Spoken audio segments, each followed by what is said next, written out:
All right, just got to Ace and Vine here in Napa, California. Before you call me overly narcissistic, I got this hoodie as a gift from my brother and sister-in-law. Sister-in-law works at Google, so really appreciate her hooking me up with this hoodie. It's a little bit loud for my usual taste, but I figured it's a meetup game today and just a fun way to kind of embrace that. And looking forward to meeting a ton of different people that tune into the videos that I'm guessing are going to be from around the area or are visiting California, and this works for them. But I currently have about 40 people signed up. They have 3 poker tables at Ace and Vine. They've also got a really cool shuttle, a complimentary shuttle that brings people to and from the casino if you're in the Napa area. So just met Mark, he's the general manager that helped to coordinate this game. Really cool guy, and just look forward to mixing it up with some people out here today. So this video is going to be a little bit different than a couple nights ago when I was at Lucky Chances and I had that crazy up and down, or that crazy down and upswing. This is going to be more of a fun day, looking to just mix it up with people. Still try to play some good poker, but winning money is not the objective today. So gonna head in there and share some hands with you shortly. All right, playing 2-3 no limit. I'm in for 500, and in this first hand I've got a premium ace king offsuit from under the gun 1. After under the gun limps, I raise to 15 and pick up 3 callers from the cutoff, button, and under the gun. We go 4 ways to a flop of 10-3-3, all black. Under the gun checks, I see bet 20, cutoff calls, and then the button puts in a raise to 65. Under the gun folds, and I can occasionally be dead here, but with the ace of spades, I want to see another card or two, and the cutoff folds. We go heads up to a jack of diamonds on the turn. I check, and the dealer accidentally thinks it checks through and puts out the river. I ask my opponent if he meant to bet the turn, to which he responds that it's okay, so the river stands as the 7 of spades. Perfect card to bluff and represent a flush, but given that I might not have seen a river had he bet the turn, I decided to keep it friendly and check. He checks back and wins with ace-10 of clubs. Shortly after, I pick up 8-10 of hearts on the button. Under the gun 1 limps, low jack raises to 12, hijack calls, and I put in the squeeze to 40. All 3 players call, and we go to a flop 4 ways again, and this time it becomes 5-4-3 rainbow. Checks to me, and this isn't a great spot to c-bet as I'd expect at least one of the opponents to continue, and I have a hand that doesn't barrel all that well, so I check back, and the turn comes a 9 of diamonds. Checks through once again, and we go to a river of a 6 of spades. Under the gun 1 leads for 35, and that's good enough to win him the pot. I then pick up another suited gapper, this time 6-9 of diamonds from the hijack. After middle position limps, I raise to 15, and big blind and middle position call. We go 3 ways to 10-7 deuce, all red, so I flop hard with a flush draw and a gutter. Checks to me, I see bet 20, big blind calls, and middle position folds. We go heads up to an innocent looking 5 of spades on the turn, and after big blind checks, I'm going to continue to press here, so I fire 75, and big blind lets it go. Continuing with the trend of suited hands, I then find king queen of hearts from under the gun 1, and I raise to 12. Hijack and small blind call, and we take a flop 3 ways, which comes 10-3 deuce rainbow. Small blind checks, I bet 15, and both hijack and small blind call. Force rolls off the ace of clubs, completing the rainbow, and after small blind checks, this is a good card to keep barreling, so I put out 50 and face no further resistance as both players release their hands. Next spot the straddle is on from under the gun, hijack, cutoff, and small blind call, and I close the action and call from the big blind with king 10 offsuit. We take a flop heavily multi-way, which comes king jack with a diamond draw, so things are shaping up well here in Napa, as I look to do what a neighboring city is unable to do, and that's win with kings. Action checks to the hijack who bets 20, and only I call, as the other 3 players fold. We go heads up to a turn of a 3 of spades. I check, and hijack continues the aggression for 50, with roughly 100 back. I continue through a call, and fifth street comes the ace of diamonds, completing the front door flush, and queen 10. Not the greatest card, but after I check, hijack checks back. I table the winning hand versus my opponent who is a Packers fan, and well, it seems to be a fitting result since I'm born and raised in San Francisco. Looking to continue the momentum, I pick up ace king again, this time from under the gun 1, and I raise to 12. Cutoff and small blind call, and we go 3 ways to ace queen 6 with a club draw. Small blind checks, I see bet 15, and cutoff raises to 40. Small blind folds, and I proceed with just a call. We go heads up to a turn, which comes in offsuit 3. I check, and cutoff sticks with the aggressive action, and puts out another 40. I could be behind against 2 pair of middle set, but aside from that, my hand can also benefit from raising and get value from draws, since those hands might shut down on the river if unimproved. That said, I do think meetup games can inspire different lines being taken, And no, I don't mean anything illegal, but all that in mind, I just call and the river comes a 9 of diamonds. I check and cut off ops for going 3 streets and bets 115. Pretty much never folding, so I put in the chips and he tables king jack of hearts for the missed gutter, so I find some run good to wrap things up at the first table. Transitioning to the second table, I get a warm welcome in the form of pocket aces. I raise a 12 from under the gun and cutoff puts in a 3 bet to 40. Big blind calls, and this doesn't seem like a great spot to trap, so I 4 bet to 160. They give me credit for having it, as they both fold. Not too long after, I pick up ace 10 of diamonds from under the gun and raise to 12. Cutoff puts in a 3 bet to 45. Big blind calls, and it's the exact same configuration as the last hand, and although I lightly consider a 4 bet, I proceed with the call instead. We go 3 ways to 8-4-3 with 2 hearts and a club, so unfortunately a complete whiff. Action checks to the cutoff who puts out a C bet of 65. Big blind folds, and it seems fitting that I lose this one, as my opponent is a Dodgers fan and shows pocket queens for the goods. A few hands later, there's a middle position raised to 10 and a 3 bet to 35 from the hijack with jack 10 of spades. Cut off to my left, although Asian, is not interested in cheap prices as he makes it 155 with 100 back.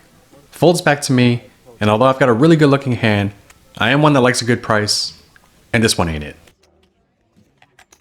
Last notable spot at the second table, I've got jack 10 offsuit. There's a button straddle, and it's Mississippi style, so action starts to the left of the straddler. The blinds and early position players fold, low jack calls, and I raise to 25 from the hijack. Only the low jack calls, and we take a flop heads up, which comes 8-8-3 rainbow. Low jack checks, and with range advantage, I see bet 20, and he calls. 4-3 comes a 6 of spades, putting up various draws, and now low jack leads for 60. My read on the situation is that he's doing this with a draw. It's also possible that he's putting out a protection bet with a 3 or 6.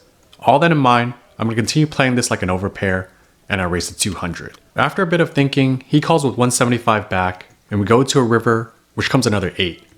Although not much back, my plan is to jam, but he takes that play away as he lead jams for the aforementioned 175. This spot has now gotten even more interesting. It's hard to assign him an overpair, even though there is some remote possibility that he does this with aces. When I raise a turn, I would expect to shed some of those 3s and 6s, but assuming that he continues with some of those hands, his lead jam here on the river doesn't make a whole lot of sense, since those hands should be inclined to bluff catch. So thinking this one through, my gut is telling me that he has a missed draw like 4-5, 5-7, 7-9, and he's hoping to just get me off a hand like ace high. So I put in the hero call with just jack high.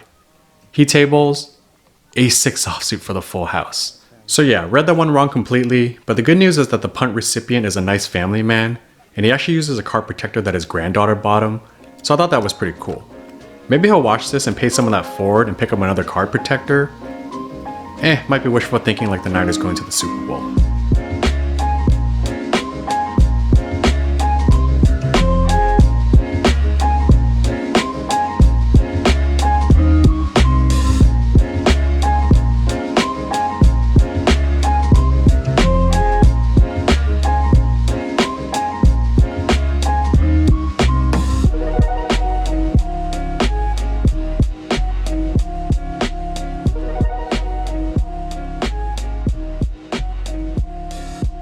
Alright, first hand at the third table in the Dragon Room, I've got ace 9 of diamonds in the small blind. There's a hijack raise to 12 and a min 3 bet from the button to 25. I opt to just flat instead of 4 bet, and the big blind and hijack call as well. We go 4 ways to 9-6 deuce rainbow, so a pretty good flat with top pair and backdoor diamonds. Action checks to the button, and he puts out a continuation bet of 50.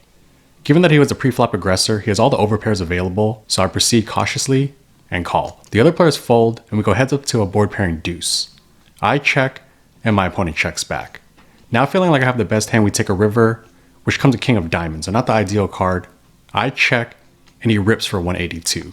Pretty tough spot as it's reasonable for my opponent to have ace king and king queen suited. I do beat ace queen and ace wheel hands, but after some deliberation, I decided to let this one go, and my opponent shows a successful bluff with ace queen offsuit. Shortly after, I pick up rags in the big blind. There's a low jack raise to 12, button and small blind call, and I make a loose call closing the action. We go 4 ways to 10-4-3 rainbow. Action checks to the low jack who c-bets for 21, button calls, small blind folds, and I decide to speculate as well. We continue 3 ways to a turn, which comes to ace of diamonds. I check, this time low jack checks, and button fires 60. I'm not convinced that either player is too strong, so I opt to turn my hand into a bluff and raise to 200. Given that the board is rainbow, this play should look pretty strong, like 2 pair, a set, and the occasional straight. Low jack doesn't think too long and folds, and after much deliberation, button puts in the call. We go heads up to a river of a queen of spades, so this does improve queen 10 and ace queen, although neither should be too plausible. I continue with the story of having a strong hand and jam for 300 effective. I fade the snap call, so that's good, and after button gives it some deep thought, he puts in the call unfortunately.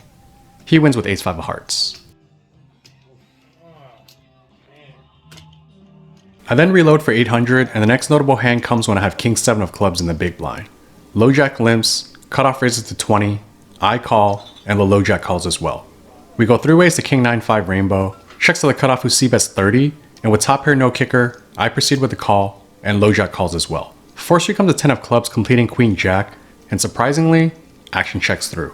River comes a blank 3 of diamonds, and while I feel like I've got the best hand, it might be tough to get a call from a weaker hand, so I play this as a check. Low jack checks, and cutoff bets 55. I call, low jack folds, and cutoff is bluffing as he mucks.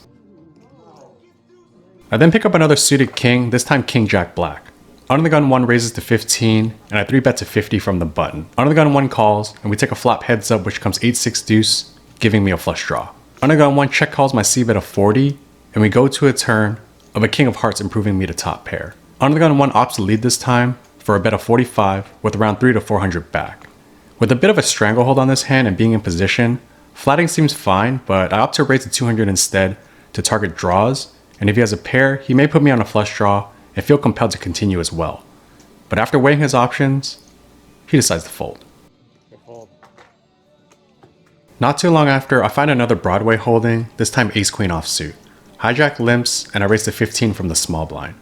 Big blind and hijack call, and we go 3 ways to ace 6-6, all red. This is a spot where I should be way ahead, so I decide to play this one deceptively and check. Big blind and hijack also check, and the turn comes to 3 of clubs.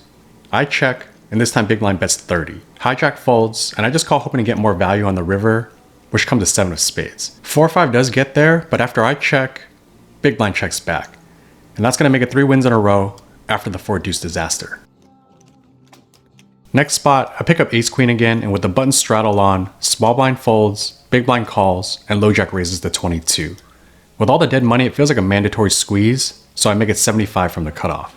It folds back to the low jack, and he jams for 131 effective. I call, and we've got a race as he's got red jacks. Let's take a run out. 50-50.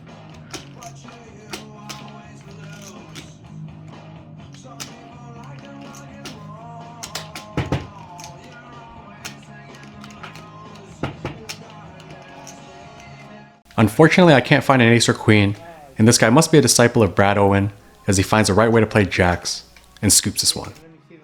Channeling the early part of the session, I pick up 6-9 suited again, this time in clubs, and I raise to 12 from the hijack. Button and small blind call, and we go 3 ways to king 5-3 with 2 clubs and a diamond, giving me a flush draw. Small blind checks, I c-bet 15, and only the button calls. We go heads up to a board pairing 5 on the turn, and I continue to put this board texture to use and bet 60 with the thinking that this should get folds from most of his holdings. And that is what happens. Last notable hand of the session, I've got ace-9 offsuit in the hijack. The cutoff straddle is on, big blind calls, and I raise to 25.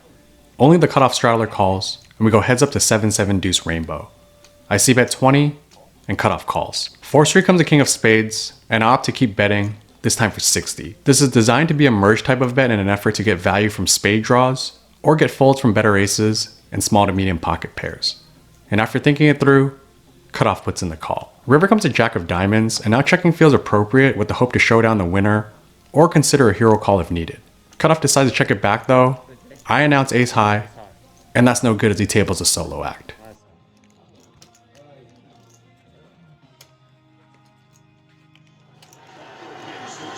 All right, just finished the session here at the Ace and Vine meetup game. Just want to give a big thank you to everyone that came out. We had, I think, over 50 people signed up, and we filled all 3 poker tables. Apologies to anyone that I didn't get to play with or didn't make it on a table. Hope to catch you at a future meetup game here, but also a big thank you to the staff. Just a wonderful job in terms of the service, how organized everything was, and just nothing but gratitude for everyone that came out and made this event happen and just supported it. So Really stoked. I look forward to coming back in the future if they'll have me. But as for the poker, I got in for $1,500. Originally bought it for $500. Had to add on a couple times after I punted with the Jack 10 hand, and then I punted again with the 4 deuce, and ultimately cashed out $790. So book a loss of $710. Not the greatest in terms of results, but as I mentioned in the intro, this game wasn't about trying to make money. It was just about having a good time, and I definitely did that. And yeah, I really appreciate you guys continuing to support the channel, liking, commenting, and subscribing. See you in the next video.